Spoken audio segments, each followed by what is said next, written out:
What's up, Amazon sellers? Summer is coming, and guess what? Amazon is going to dispose and prohibit items which are going to melt in the coming hot season. In this video, I'm going to share with you what is an Amazon meltable inventory and what you can do about it. Stay tuned.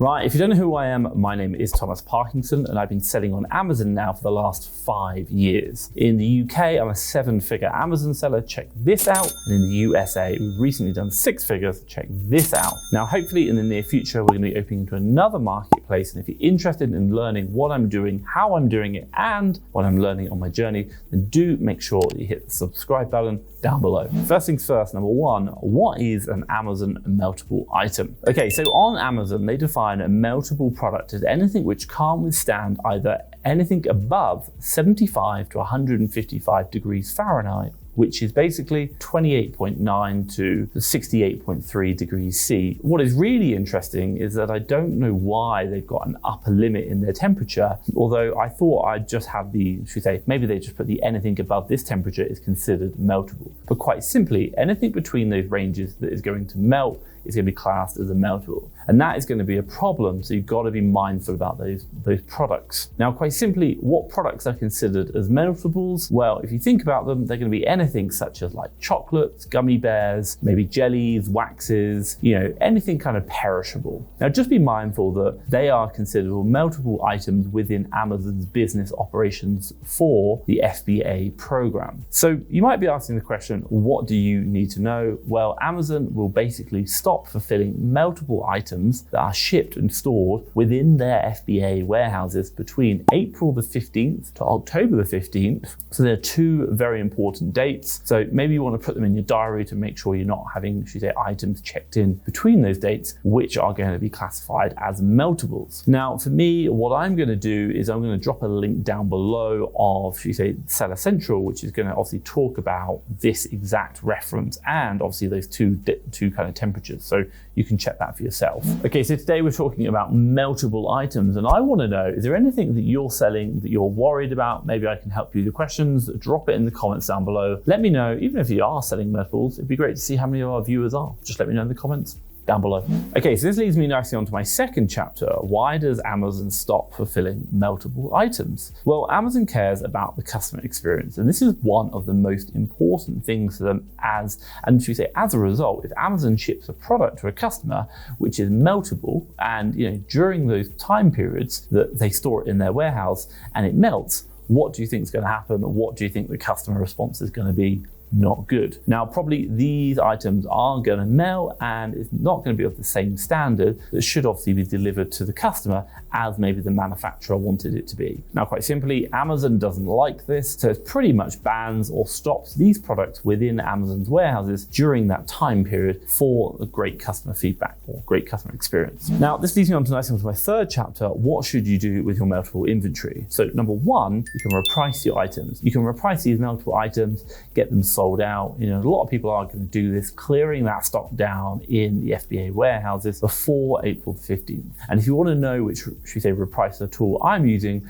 and how I use my repricer, then what I'll do is I'll leave a video up here about that, and obviously that can help you out. Now, the second one is called remove them, to create a removal order. Now, obviously you can get your meltable items removed back to your own house or warehouse and obviously fulfill them from there using fulfillment by merchant, obviously before April the 15th. But I'd probably do it quite before even April, because Amazon are notorious for really slow returns for their seller's product. Now, the third option is to provide a letter. Now, if you believe, should we say, your product shouldn't be classified as meltables, then what you can do is quite simply send Amazon a letter from the manufacturer according to, say, Amazon's own Seller Central advice. You need to send a letter from the manufacturer of the product confirming that ASIN can be stored at, should we say, maximum temperature of 155 degrees Fahrenheit or 75 degrees Celsius for extended periods. So just be very mindful that if you think it exempts you from the product, your product is not meltable, you can do this approach, but you've got to make sure that documentation is very clear, because obviously Amazon's going to do it, and do it before, long before even April. Don't leave it to the last minute. Okay, so today we're talking about meltables, and you know what? Meltables, one of these things is like chocolates, and chocolates are a great seller. Trust me, over the Christmas period, Valentine's Day, chocolate sells like literally nothing I can have ever seen before. Super fast, in and out, good money, really like it. Now, what does this mean? Well, it means that some of your top sellers you might not be able to sell anymore, and the net result is that maybe you have got some spare money that you need to buy some deals with that you haven't got money or deals to invest in right now. Well, what I'd really recommend is have a look at FastTrackFBA Leads. This is a service I created whereby we've got a team of VA sourcing for deals in the USA and in the UK. We're sourcing 7 days a week. And what do? Every single deal we find, we put onto our web platform. You can come in, you buy tokens, and you can browse every single deal that we find. And then you get to pick and choose which deals that you want to buy. You are in control. What do? You simply exchange tokens for the deals that you want. Once you've done that, you unlock the supplier URL and the Amazon ASIN, and then obviously buy low and resell high on Amazon for a profit. Trust me, I think you'll love it. It's completely game changing.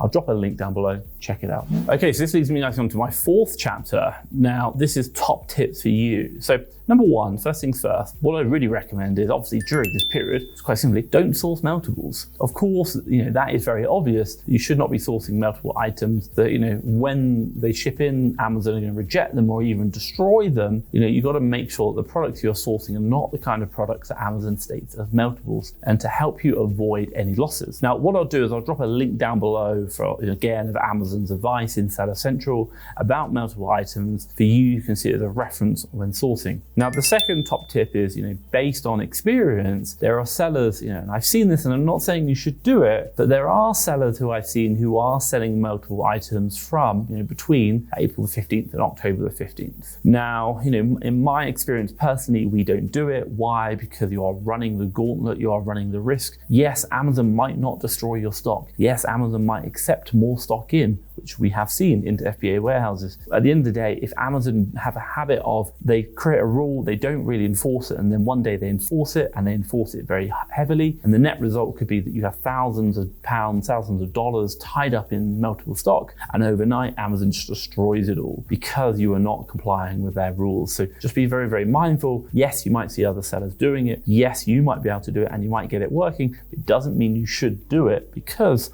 you are playing, a risky game. Just be careful. Now, the third top tip for you is if you go to that link down below, which is for Seller Central, if you scroll right down to the very bottom, it does say that you can download a list of ASINs, which they classify as meltable. So if you're not sure maybe your product is meltable or not, and you want to check, do look at the very bottom. It's kind of just in the text. It says, download the meltable ASINs Excel sheet. So check that out. I think that'll be really helpful as well. And hey, you know what? On the other hand, you might download it now, and when you come to October the 15th, you might start sourcing all those ASINs because they could be some good ones that maybe have less competition than everyone else. Okay, so what I will say is that, you should not really be selling meltable items. That'd be my advice. Don't run the risk. And that is during the summer period. But what you can do is you can still sell seasonal products, which have really high selling volumes and great margins during the summer period. And now what I'm going to do is I'm going to leave a video around here of products that you can sell in summer